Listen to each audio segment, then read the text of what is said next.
देश की सुरक्षा का जिम्मा लिए अहम पद पर आसीन सीडीएस बिपिन रावत बुधवार को बेहद दुर्भाग्यपूर्ण हादसे का शिकार हो गए। उनकी आकस्मिक मौत का विचार किसी के भी मन में नहीं आया होगा, लेकिन ऐसा हुआ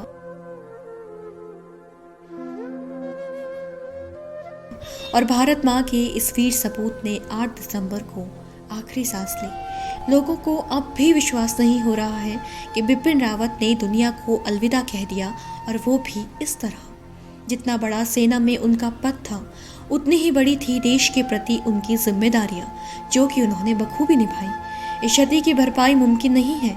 देश गमगीन है और बिपिन रावत को भावपूर्ण श्रद्धांजलि दे रही है। इस मौके पर एक नज़र हमारे साथ आप भी उनके सफ़र पर डालिए।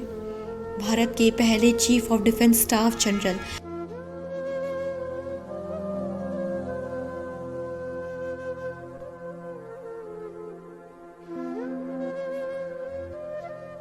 बिपिन रावत उत्तराखंड के पौड़ी जिले में जन्मे थे। उनका जन्म से ही सेना से संबंध रहा था, क्योंकि उनके पिता लक्ष्मण सिंह रावत खुद भी लेफ्टिनेंट जनरल के पद से सेवानिवृत्त हुए थे। वे चौहान राजपूत परिवार से ताल्लुक रखते थे। रावत ने साल 1978 में अपने करियर की शुरुआत की थी। ये वही साल था जब वो 11वीं गोरखा राइफल की 5वीं बटालियन में भर्ती हुए थे। उनकी पहली पोस्टिंग मिजोरम में हुई थी और उन्होंने इस बटालियन का नेतृत्व भी किया। उनके भीतर ऐसा अदम्य साहस था कि अनुभव से कच्चे होने के बावजूद बिपिन रावत की बटालियन को उस समय उत्तर पूर्व की सर्वश्रेष्ठ बटालियन चुना गया। यहाँ से महज उनकी सफलताओं की कहानी गढ़नी शुरू ही हुई थी। धीरे धीरे उन्होंने युद्ध की डिफेंस और आक्रामक नीतियाँ सीखी। रावत ने इन्फेंट्री बटालियन में काम करते हुए लाइन ऑफ एक्चुअल कंट्रोल का अनुभव भी हासिल किया। इस तरह उन्होंने कश्मीर घाटी में ऑपरेशंस को अंजाम देने वाली 19 इन्फेंट्री डिवीज़न के साथ काम करते हुए कश्मीर की सुरक्षा ढांचे को समझा। रावत ने अपने करियर में आर्मी के 3rd corps, GOCC southern command, IMA Dehradun, military operation directorate जैसे विभिन्न महत्वपूर्ण विभागों के लिए काम किया। सेना प्रमुख के पद पर आने से पहले जनरल बिपिन रावत ने दक्षिणी कमान के कमांडर और सह सेना अध्यक्ष का पदभार भी संभाला था। बिपिन रावत को कांगो में मल्टीनेशनल ब्रिगेड की कमान संभालने के साथ साथ UN मिशन में सेक्रेटरी जनरल और फोर्स कमांडर जैसे महत्वपूर्ण पदों पर भी जिम्मेदारी दी गई।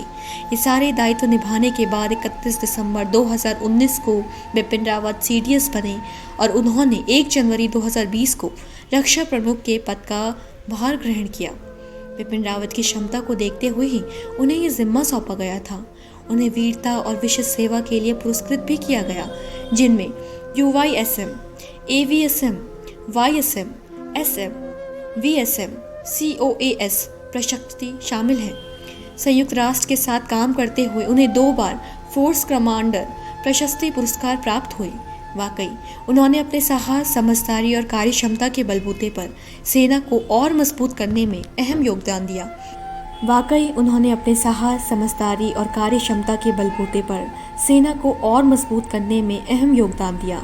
इसके लिए देश उन्हें हमेशा याद करेगा और उन पर हमेशा गर्व करेगा। ब्यूरो रिपोर्ट, देवभूमि इनसाइडर।